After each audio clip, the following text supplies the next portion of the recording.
to you about that. But it's good even being here. So I'll be telling you the information about the places, and you can go on your own and see them, or on weekends if I'm here, you can just ask me if at all you feel like knowing more about it. So now that we are here, I've already told you that this is Baba's seat, as I call it. His office seat, I only said it's an office chair, but simultaneously I would like to mention that this was Baba's seat for a most informal talk. Also listening to newspapers. We would also play cards with Baba when he would be sitting here. And in the early morning he would come, and Erich would generally sit here so that he has not to move his neck.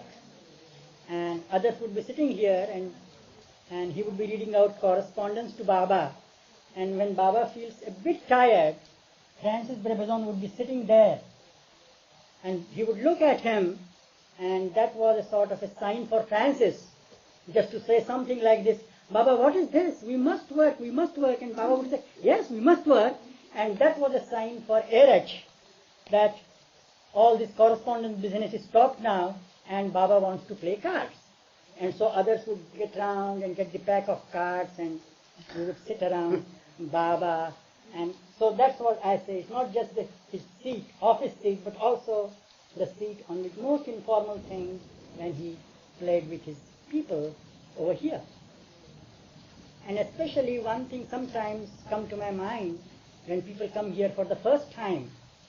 So it's a little story of a puppy that came through a little slit of this door. Whatever veranda you find, that was not there at the time of Baba at all. There was a tree here, and also in front of the bus there was another tree, and another tree over there. And the furniture also was not the way that you find it here. Only at the end there is a little chair, rickety chair, green color. So that was the type of furniture was here at the time of Baba. And Baba was in seclusion, and there were also the boards that Baba would not see anyone. And while these things were going on, and Baba was here, I was not here at that time, but I learned that when Baba was here, somehow a little puppy got through the slit, comes over here, looks at Baba, wags his tail. And Baba said, from where has it come? You see, I'm in seclusion. One of the Mandali was even put near the mango tree, which is about 100 feet from the gate, to find if at all anyone comes here and disturbs Baba's seclusion.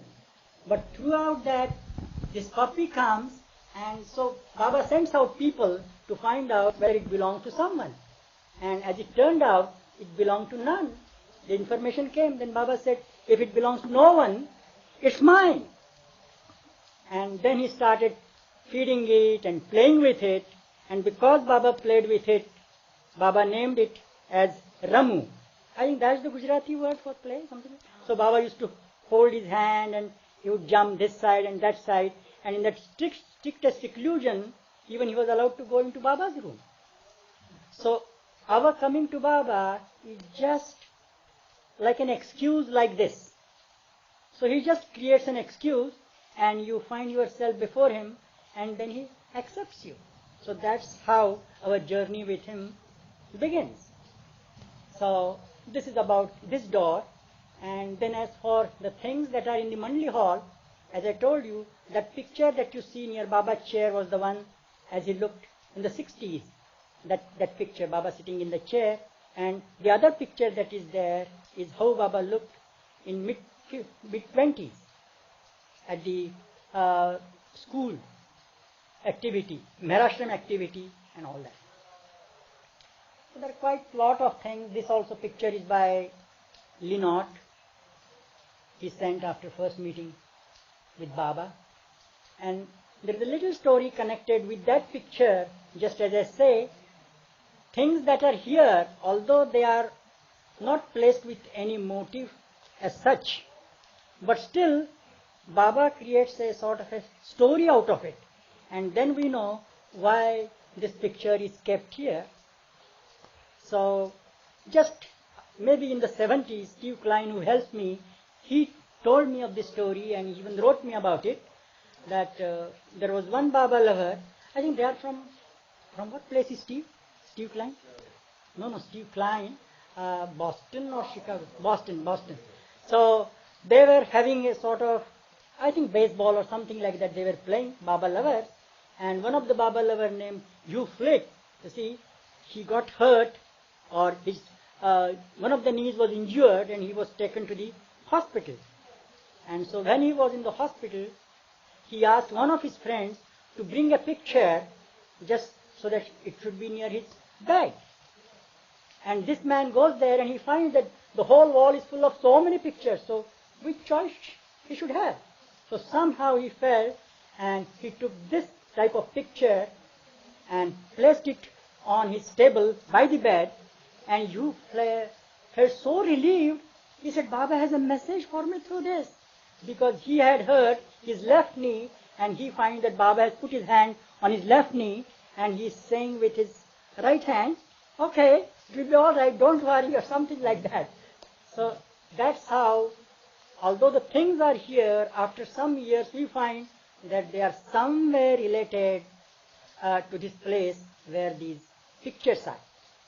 And as I was talking to one or two, three people about our likes and dislikes, after coming to Baba, we do have our likes and we do have our dislikes, and we continue with that. In the same way, not being an artist, I too, not knowing which is really a good painting or which is really a good poem, an ordinary person. So yes, this is good, this is not good. So somehow I felt that when you go by this, there are three paintings in the row. One is by Rano, and the last is, this is our sitting tool, you can see these things when you move about, and the last is by Jim Frisino. So I would just tell people, this is by Rano and that's by Frisino, and alliteration also, and I would never mention the middle picture because it has conical mustache of Baba and the face and the nose, not knowing what painting is. Baba accepted it, but it doesn't mean that I must appreciate everything. So if I don't like, I say I don't like. Baba liked that. He would also ask, do you like this? Do you like tea? Do you like coffee? Do you like ice cream? Or anything like this. So I would skip that thing. But Baba's timing is perfect. Baba knows what we feel and what we don't feel, and the way he wants us to feel. So some few years back, there was a Baba family who visited this place, and they came here and they were passing through this room, and they were not going to stay here by weekend. So Erach, at the time of supper, just told me that when I was taking through this, so the person said, look, when you looked at that picture, that the middle painting, he stopped there. And he said, this was the face that I used to see, and as if that face was beckoning me to come. And when I heard that story, because he had so many beautiful photos of Baba in his house, but this particular face that is there, so he just felt that it was that picture he was seeing and was as though beckoning him.